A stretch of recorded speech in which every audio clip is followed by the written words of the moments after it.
നമസ്കാരം. തെരഞ്ഞെടുപ്പൊക്കെ അടുത്തതോടെ കേരള രാഷ്ട്രീയത്തിൽ വമ്പൻ ട്വിസ്റ്റുകളാണ്. ഇന്നലെ വരെ ഒരു പാർട്ടിയുടെ നേതാക്കളായിരുന്നവർ ഒന്ന് ഇരുട്ടി വെളുക്കുമ്പോൾ മറു പാർട്ടിയിൽ ചേരുന്ന കാഴ്ച. ആയാറാം ഗയാറാം എന്നൊരു പ്രയോഗമുണ്ട് അങ്ങ് ഉത്തരേന്ത്യയിൽ. ഇവിടെയും കണക്ക് തന്നെ. PC ജോർജിന്റെ BJP പ്രവേശനമായിരുന്നു കഴിഞ്ഞ ആഴ്ച വരെയുള്ള കഥ. ഇന്നലെ കഥ മാറി. കരുണാകരന്റെ മകൾ പത്മജ വേണുഗോപാൽ ഇരുട്ടി വെളുത്തപ്പോൾ BJP ക്യാമ്പിലെത്തി. ഒരിക്കൽ കൂടി പറയട്ടെ, കരുണാകരന്റെ മകൾ. പാർട്ടിയിൽ അർഹമായ പരിഗണന കിട്ടുന്നില്ല എന്നാണ് അവരുടെ പരാതി. ഈ ആരോപണത്തിൽ കഴമ്പുണ്ടോ? പത്മജയ്ക്ക് കോൺഗ്രസ് പാർട്ടി നൽകിയ പ്രധാന സ്ഥാനങ്ങൾ ഒന്ന് പരിശോധിക്കാം. 2001 KTDC ചെയർപേഴ്സൺ, 2004 മുകുന്ദപുരം ലോക്സഭാ മണ്ഡലം സ്ഥാനാർത്ഥി, 2016 തൃശൂർ നിയമസഭാ മണ്ഡലം സ്ഥാനാർത്ഥി, 2020 KPCC വൈസ് പ്രസിഡന്റ്, 2021 തൃശൂർ നിയമസഭാ മണ്ഡലം സ്ഥാനാർത്ഥി, 2023 വോട്ടവകാശമുള്ള AICC അംഗം, 2024 ജനുവരി വരെ KPCC രാഷ്ട്രീയകാര്യ സമിതി അംഗം. നോക്കണേ, തിരുവനന്തപുരത്ത് കരുണാകരൻ സ്മാരകത്തിന്റെ നിർമ്മാണ ചുമതല KPCC ഏൽപ്പിച്ചിരുന്നത് പത്മജ ട്രഷററായ കരുണാകരൻ ഫൗണ്ടേഷനെയാണ്. ഇതിനായി ബൂത്തുകളിൽ നിന്ന് 1.5 കോടിയോളം രൂപ പിരിച്ചെടുക്കുകയും ചെയ്തു.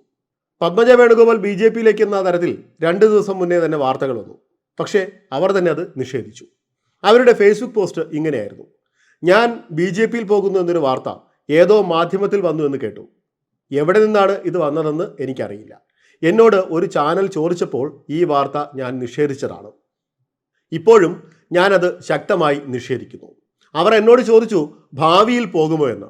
ഞാൻ പറഞ്ഞു ഇന്നത്തെ കാര്യമല്ലേ പറയാൻ പറ്റൂ, നാളെ കാര്യം എനിക്ക് എങ്ങനെ പറയാൻ പറ്റുമെന്ന് തമാശയായി പറഞ്ഞു. ഇത് ഇങ്ങനെ വരും എന്ന് വിചാരിച്ചില്ല. പക്ഷേ കാര്യങ്ങളൊക്കെ മാറി മറിഞ്ഞു. ഈ പോസ്റ്റ് അവർ തന്നെ പിൻവലിച്ചു.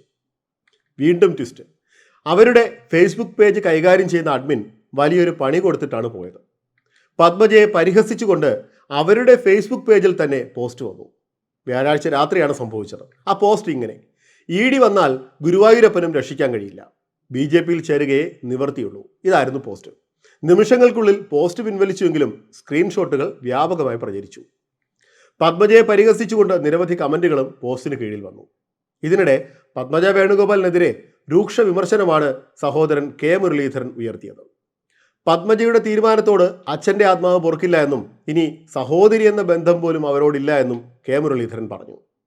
പത്മജയെ കിട്ടിയതുകൊണ്ട് BJPക്ക് കാൽക്കാശിന്റെ ഗുണം ലഭിക്കില്ല. തിരഞ്ഞെടുപ്പ് തോൽവി ഉൾപ്പെടെയുള്ള ആരോപണങ്ങൾ തെറ്റാണ്. ചില വ്യക്തികൾ കാലുവാരികൾ തോൽക്കുന്നതാണോ തിരഞ്ഞെടുപ്പ്? കരുണാകരൻ ഒരിക്കലും വർഗീയതയുമായി സന്ധി ചെയ്തിട്ടില്ല. മതേതര മനസ്സുള്ളവർക്കെല്ലാം ഈ നീക്കം വേദനയുണ്ടാക്കുന്നതാണ്. വർക്ക് അറ്റ് ഹോമിലുള്ള പത്മജയ്ക്ക് പാർട്ടി മുന്തിയ പരിഗണന നൽകിയിട്ടുണ്ട് എന്നുകൂടി മുരളീധരൻ പരിഹസിച്ചു. പുതിയൊരു പ്രയോഗം കൂടി കിട്ടി: വർക്ക് അറ്റ് ഹോം. കരുണാകരന്റെ അന്ത്യവിശ്രമ സ്ഥലത്ത് സംഘികൾ നിരങ്ങാൻ അനുവദിക്കില്ല എന്നുകൂടി മുരളീധരൻ തുറന്നടിച്ചു. പത്മജയുടെ ഈ ചതിക്ക് തെരഞ്ഞെടുപ്പിൽ മറുപടി നൽകും.